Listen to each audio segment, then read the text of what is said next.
সকাল সকাল একটা পার্সেল রিসিভ করলাম, চলুন দেখা যাক পার্সেলে কি আছে। আসসালামু আলাইকুম এভরিওয়ান, ওয়েলকাম জানাচ্ছি নতুন একটি ব্লগে। অনেক দিন যাবত আমি রেগুলার ব্লগ দেই না, আসলে এখন কেন যেন ভিডিও এডিটই করতে মন চায় না। তো এই ছিল আমার পার্সেলের প্রোডাক্ট। তারপর আমি একটু তাড়াতাড়ি আজকে রান্নাবান্না করে নেব। যদিও 1 উইক আগে করা, তো এটা এডিট করা হয় না। আমার ফোনের গ্যালারিতে যে কত ভিডিও জমে আছে, কেন জানি আমার এখন ভিডিও এডিট করতে মন চায় না, আর পেজে কোনো ভিডিও দিতে ইচ্ছা করে না। ইনশাআল্লাহ এখন আবার রেগুলার হব। আজকে রিপনের জন্য গরুর কালা ভুনা করব। আমরা কিন্তু আজকে ইফতারে বুট বড়া মুড়ি এগুলা খাবো না। আজকে রিপন একবারে বলে দিছে বাংলা খাবার, যেমন এই যে করলা ভাজি, এই করলা ভাজিটাও রিপন আর আমার অনেক পছন্দ। এই করলা ভাজির সাথে কিন্তু আমি পটলও কেটে রাখছি, এই পটলটা আমি আলাদা করে ভাজবো। আর আমার না আজকে ইফতারিতে একদম আলু ভর্তা আর ডাল দিয়ে, পাতলা ডালটা আছে না, ওইটা দিয়ে ভাত খেতে মন চাচ্ছিল। তো যেই কথা সেই কাজ, আমি ধনিয়া পাতা, তারপর পেঁয়াজ আর কাঁচামরিচ দিয়ে ভর্তাটা করব।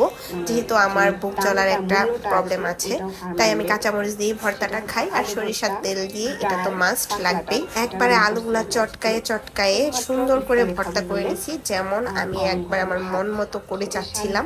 তো রোজা রেখে ভর্তাটা করে যেন লোকটা আরো বেড়ে যাচ্ছিল, যে কতক্ষণে ইফতারে আমি ভর্তাটা দিয়ে ভাতটা খাবো। আলু ভর্তাটা আজকে ইফতারের সবচেয়ে স্পেশাল একটা আইটেম। আসলে ভাত দিয়ে মাংস দিয়ে যতটুকু না ভালো লাগে, আমার কাছে আলু ভর্তা ডাল দিয়ে তার চেয়ে ভালো লাগে। তারপর কই মাছের একটু ঝোলও করছিলাম টক দিয়ে। আর এটা ছিল সজনা দিয়ে পাতলা ডাল, সাথে বড়িও দিছিলাম। আর করলা ভাজি তো দেখাইছি, শুটকি ভুনা করছি, সাথে ছিল খাসির মাংস। আজকে একটু দইও করব। রোজা রেখে না ফ্রিজের ঠান্ডা ঠান্ডা দইটা খেলে একবার আত্মাটা শান্তি হয়ে যায়। বাজারের দই যে ভেজাল, আসলে আমরা ছোটকালেও যে দইগুলা খাইছি এখন সেটাও পাওয়া যায় না, তাই আমি বাসায় বানানোটাই প্রেফার করি। আর এই যে আমাদের ছোট্ট তাকলিম ফার্স্ট টাইম তার বাবার সাথে শপিং করতে গেছে, ঈদ শপিং বলে কথা। এই যে দেখেন নিজের জামা নিজে পছন্দ করছে, আমার যে কি ভাল লাগছে। সবাই মাশাআল্লাহ বলতে একদমই ভুলবেন না। তাকলিম ওর বাবাকে নিয়ে পুরো আড়ং ঘুরে বেড়াইছে, হাহার টুকটুক করে দেখছিল কি নেবে না নেবে। এই যে দেখেন কিভাবে তাকায়। বাবা ছেলে দুইজন মিলে পছন্দ করে নিজের ড্রেসটা কিনছে, শার্ট নিছে, তারপর গেঞ্জি নিছে। ঈদ মূলত কিন্তু ছোট কালই মজা, ছোট মানুষেরই মেন ঈদ। আমরা যখন ছোট ছিলাম আসলে সেই ঈদগুলা মনে পড়লে এখন চোখে পানি চলে আসে। আর এখন তো মনে হয় জামা হলেও চললো, না হলেও সমস্যা নেই, এরকম একটা ব্যাপার চলে আসছে। এখন বড় হওয়াতে মাথায় আরো বেশি দায়িত্ব, যে সবাইকে দিতে হবে।